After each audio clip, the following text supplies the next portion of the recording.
Hello there, world of tankers. Welcome to the channel. I'm your host, Droodles Blitz, and in today's video, we're going to be talking about rebalancing that Wargaming is going to be putting on certain tanks, including a Tier 9 that needs a rebalance. And we're going to be talking about a bunch of vehicles that are going to be released for testing or getting released in general in Update 11.9. So as always, if you enjoy content like this, you learn a thing or two, make sure to click that subscribe button down below. And join my Discord if you want to keep up to date with the newest and most relevant information.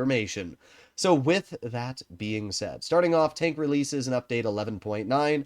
BZT-70 is released for testing. That is this vehicle, one of the most insane tier 10 vehicles I've ever seen. It has a 180 millimeter armament, which is going to deal over 900 damage a shot with 1200 damage high explosive. I don't know what to say. I really don't. I'm scared, but I'm interested to see how it's going to end up being balanced when it's released into the game. It might be the Christmas tank. That's what Flossie thinks. I have no clue, but we'll have to see as time does pass, as there's still 7 months until Christmas. The Tiger Mouse finished testing and has actually been rebalanced, and in a big way. The DPM got a huge buff. It's now sitting at 2,789 damage per minute. Even running calibrated shells, it's 2,650, which allows the Tiger Mouse to actually feel different than the Moishen. Not only does it have more DPM, but it has less damage. As we can see, it's 410 damage per shot instead of 460.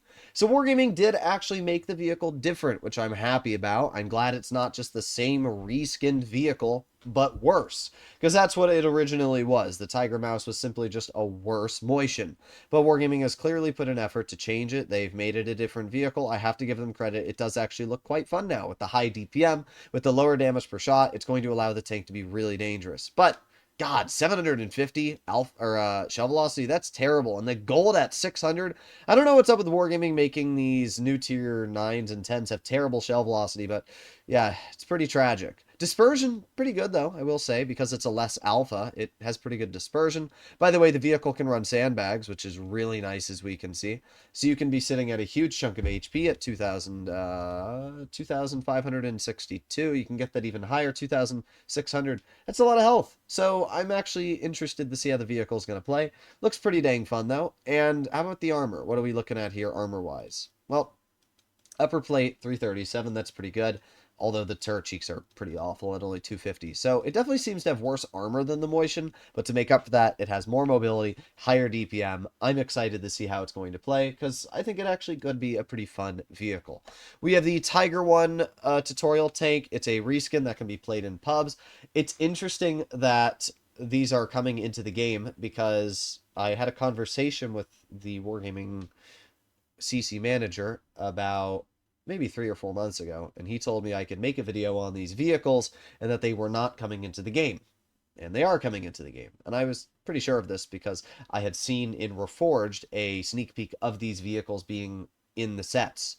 I'm not sure why Wargaming has decided to release them. Maybe they're lazy and they don't want to work on actually bringing new models into the games. So they just decided to, you know, revamp stats that were on vehicles in the tutorial. I don't know what the reasoning is, but we have 4 tutorial takes, the Tiger 1, Sherman EZ8, Type 58, and the T-34-85, which are all going to be able to play in pubs. So, interesting. I don't know whether that's a good thing or a bad thing. It doesn't seem like it really matters, but if you want the tanks, you have the opportunity to pick them up.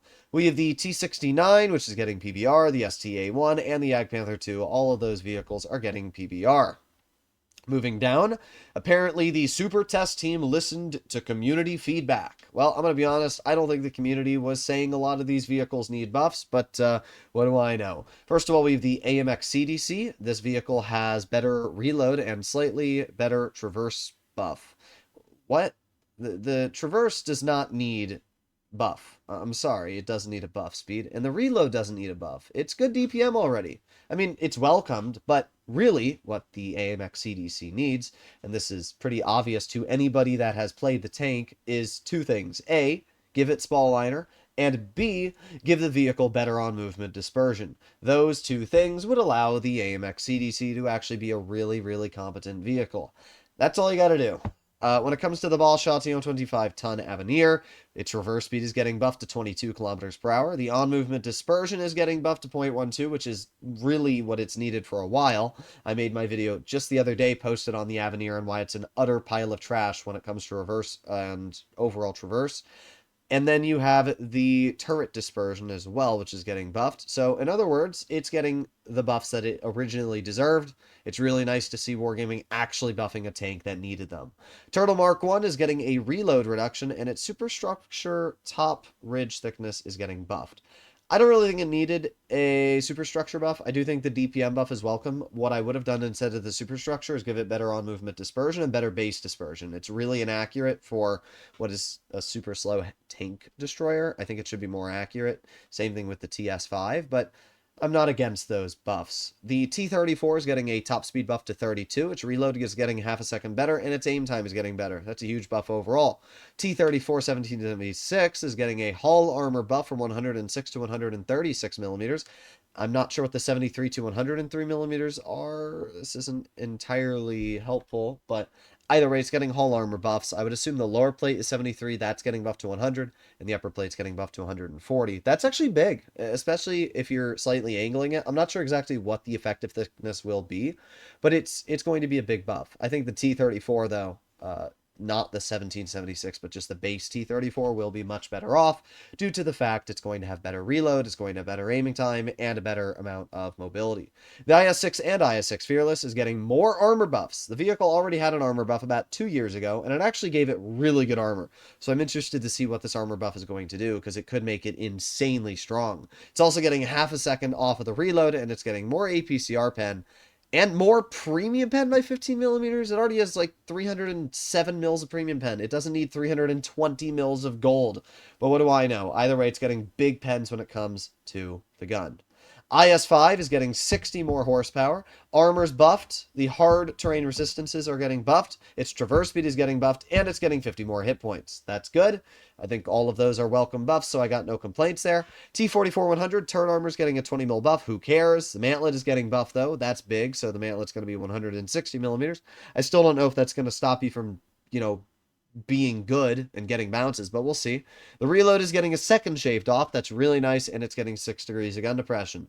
I don't know why it doesn't have 8 degrees. The T-44 on the tech tree is 8 degrees, so it doesn't really make sense why the T-44-100 doesn't get 8 degrees. The reload buff is nice, but I'd much rather have more gun depression and a solid turret, but oh well.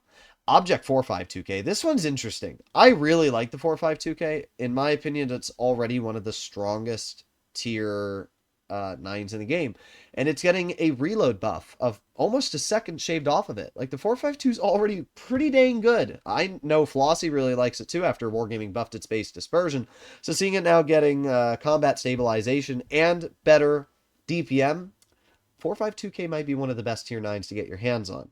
IS-2SH, main, hull, and turret getting buffed. Hard terrain resistances are getting buffed. I'm really interested to see what the buffs to the IS-2SH are going to be, because the tank is a pile of trash right now. So I'm really hoping that those buffs don't ruin over the vehicle. Finishing off, we have the Bisonte C45. It's getting more armor. I already thought the Bisonte was a fantastic vehicle, so I'm not really sure why it's getting a buff, but it is. It's getting about 15 millimeters more spaced armor and other minor buffs to the armor. Its reload is getting a second taken off, and the intro clip is getting half a second taken off. So in other words, it's getting a huge DPM buff, and it's going to be able to dump its shells faster. Why? I don't know. I think the Bisonte is a fantastic vehicle, and I've said that every single time I've played in it, which makes me believe that, well, the Super Test team really didn't listen to community feedback. I don't think there was anybody in the Blitz community saying, yo guys, I think the Bisonte needs a buff. I just don't think that's the case. I think I could make a list of vehicles which definitely need buffs, which don't have them. I think the Argonaut, I think the Quetzal, I think the KV Jr. all need buffs, and they're not getting any buffs whatsoever, so that would be something nice. There's a lot of tier 8s which I could name. The Rammer needs a buff. That thing's an utter pile of trash.